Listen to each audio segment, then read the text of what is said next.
Labor Day weekend. It's Monday, about 6:30 in the morning.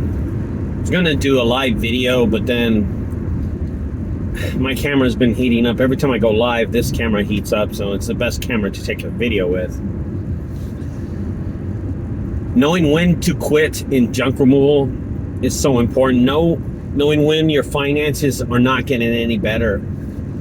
Knowing when you invested money into this business and never got anything out of it except struggles in junk removal. This industry is not for the faint of heart. I'm telling you something, this industry is a tough industry. I've been doing this for 15 years and I've seen a lot of things in this business, okay?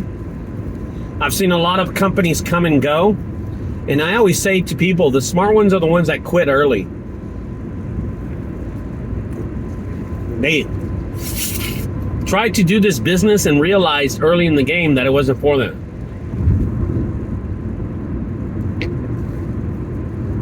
Junk removal,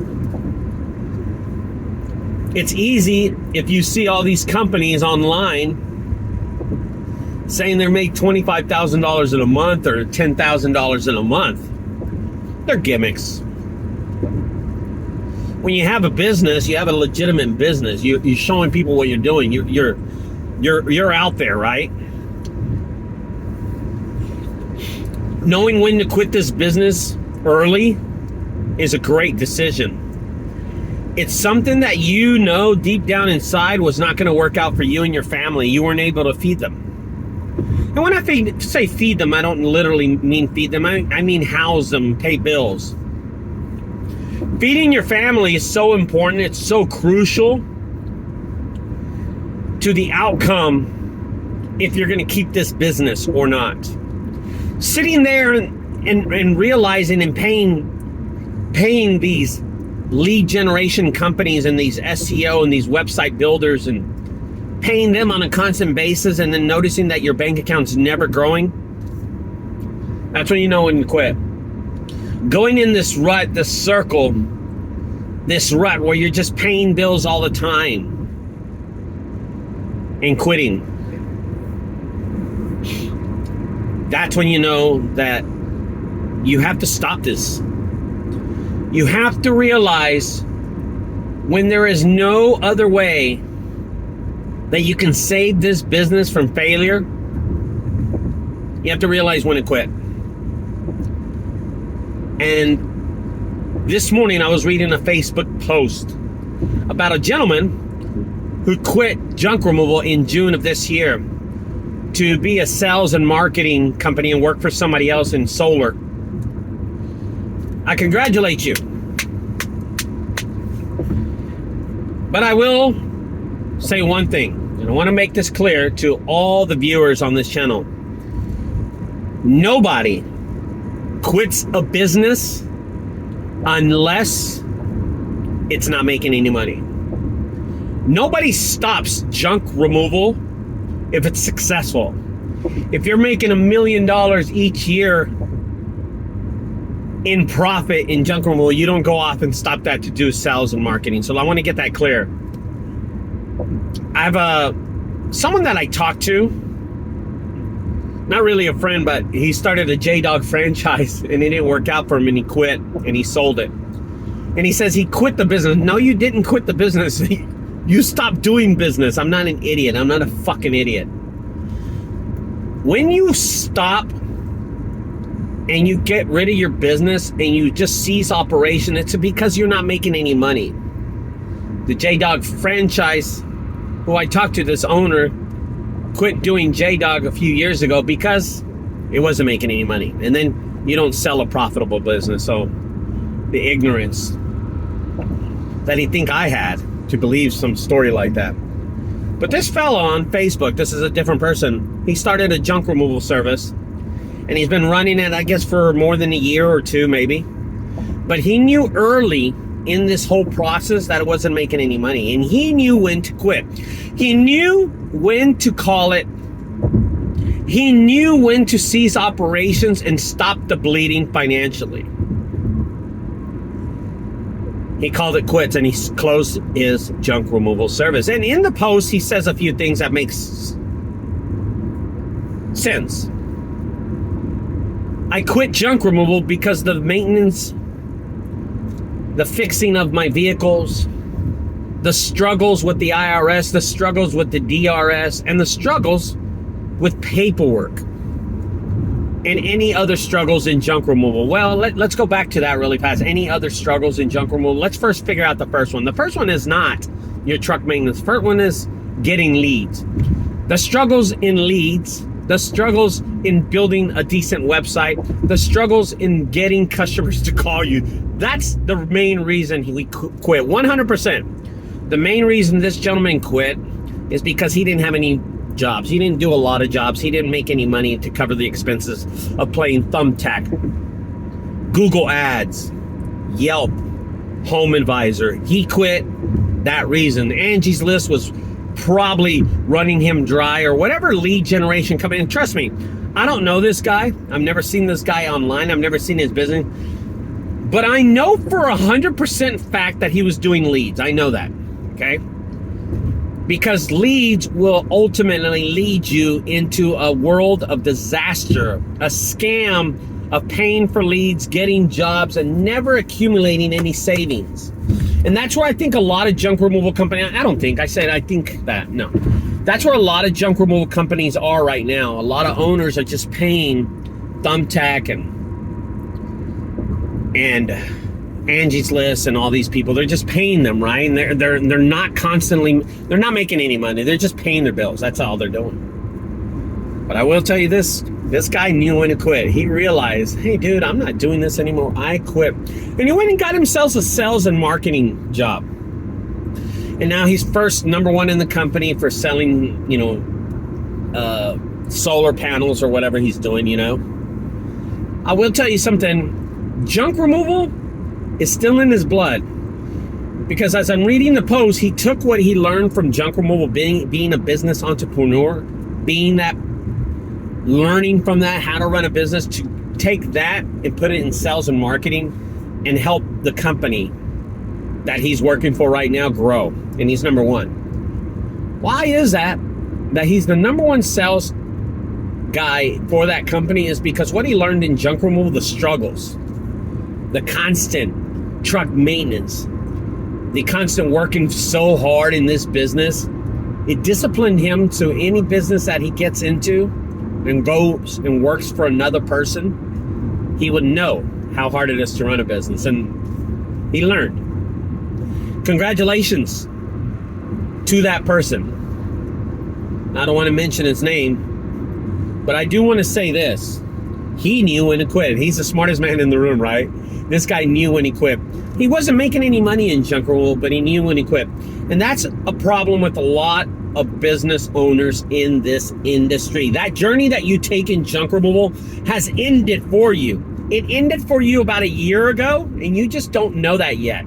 You haven't made any money in this industry, and it's time to quit. Hang them up, sell your truck. So that's one thing that he did mention on his Facebook post, is that he just turned in his, look how smart he is. He was driving his work truck, the truck that he used in junk removal. So I now know that it was a small truck, like an F-150 or 1500, something like that.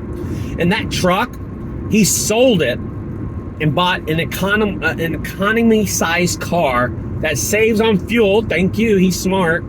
Guy's not an idiot. Quit junk removal, sold his truck, probably made some money off his truck and bought a small economy car. Good job. That guy made the right decisions. There's a lot of people out there that have not made that decision, and for the last year you've been struggling. You're just paying bills. You're not growing the business.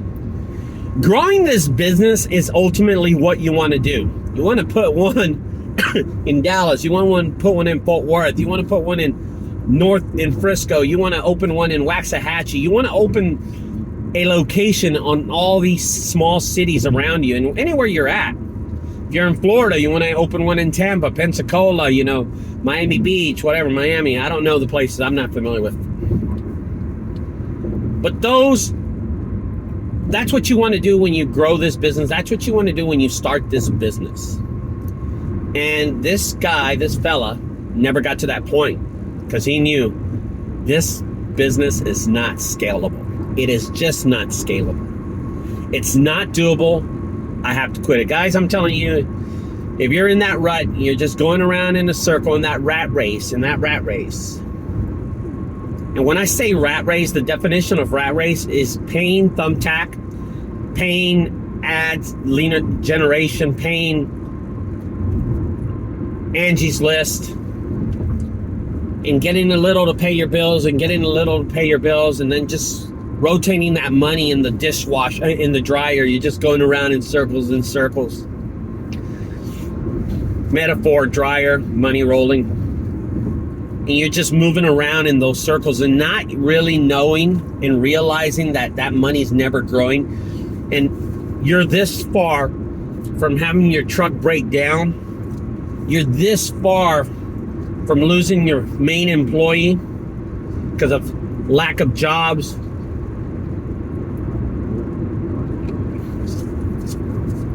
It causes a mental state of depression, a mental state psychologically of not able to stay in the game, not being able to realize that this junk removal service is not for you. You get depressed, you get sad, you get angry, and you take it out on your employees or you take it out on their vehicles. And you know, he stated it, and I'm not saying about this guy. This guy was a smart guy. He's an intelligent dude. He quit. He even sold his truck.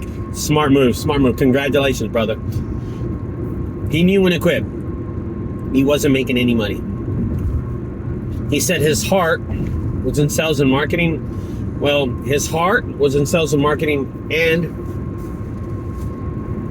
so was his wallet. He wasn't making any money in junk removal.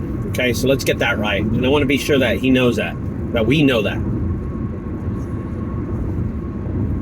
There are so many owners, so many junk removal entrepreneurs that just don't know the basic things, the basic steps to move forward in this junk removal industry, and are stuck in a rut paying bills, and that's it.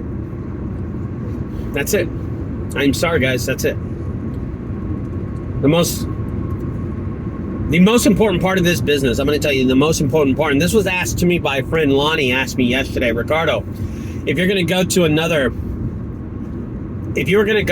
city and do this over again, if you were going to start this over, I think Lonnie asked me, or Carson, one of the two guys, what would be the first thing you do if you started another junk removal, and how long would it take you? And I said 1 year it would take me to be #1 on Google. Organically, for free. I'm not going to pay for ads, of course. So you can look at my website. You can see it's 0 ads spent. I'm going to tell you something. It would take me 1 year, but the first thing I would do is build the most powerful website locally in my area. Then I would open a Google My Business, but I would do the website first, then open a Google My Business. Then after I get those, the internet listings, and then all the social media, and then I'd start posting like a crazy fucker. Those are the basic steps to opening a junk removal business to success. To be successful in this industry, that is the most basic step you need to take. And that's where most of us young entrepreneurs mess up, not even taking that first step. We ruin it. We ruin it. Anyway, guys, I hope everybody has a happy Labor Day. I am working this morning. I am not in my normal clothes. I'm doing 2 contract jobs this morning, so I'm going to pick up my truck. I don't have a lot of room in my trailer anyway. It doesn't matter. But I'm going to pick up my trailer and go to a job site, and there's a homeless encampment. It's a small one. I'm going to clean up. And then I'm going to go over to pick up a small garage clean out, just a few $100. So I don't know, maybe I'll make $500 today. I'm not sure. I'll make something, hopefully. But I'm doing something today. I'm working. I really don't want to be home anyway. There's nothing to be home. I'm just going to walk around, watch TV, and eat. I'm going to eat, walk around, watch TV. That's it. What else is grill? Maybe in the backyard. That's the same thing. Jump in the pool. Have discussions all day with business owners, because that's all I do all day. That's all I do is talk to business owners throughout the whole day. So Anyway, I hope y'all have a wonderful Labor Day weekend. I hope y'all realize when to quit your business, because junk removal is a tough business. It's just like any other business. I'll talk to you later, guys. Don't forget that in 2024, the Dallas Junk Removal Summit here in Dallas, Texas, it's going to be an extravaganza marketing. It's going to be awesome for junk removal owners to come, and you want to succeed in business. This is just a small step that you want to take. This is not going to revolutionize you. I'm not going to say that. But it's a small step that you need to take to come and realize and get advice from other owners. Even people that walk around that are new to this industry might have an idea that you might want to steal from them. You know, JunkCon 2022, I went to that, and I'm thinking I'm absolutely not going to learn anything. Absolutely not going to learn anything. Well, I'm telling you, I took one little snippet and I made so much money with that little idea. I took that one little idea and I made so much money, a ridiculous amount of money with it.